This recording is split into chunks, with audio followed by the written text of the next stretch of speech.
Hi, I'm Johannes Przygodda.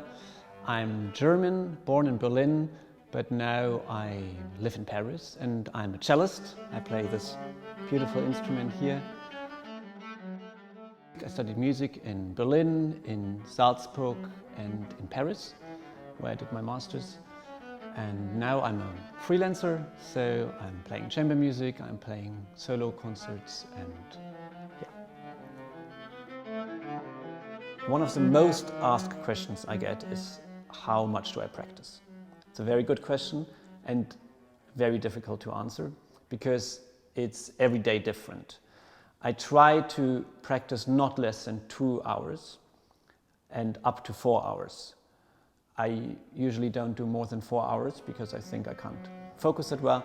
But it's true that as classical musicians we do have to practice every day.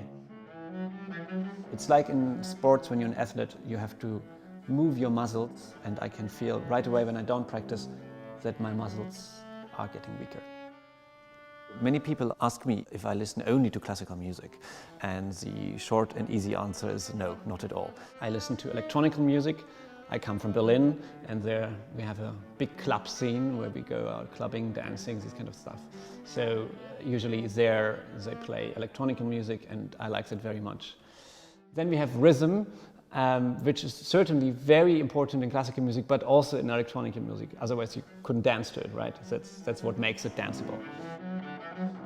I like to hear that when the beat, when the bass is really sounding a lot, and when you go out of a club you can't hear for some hours because your ears are just overwhelmed by all the noise and sound.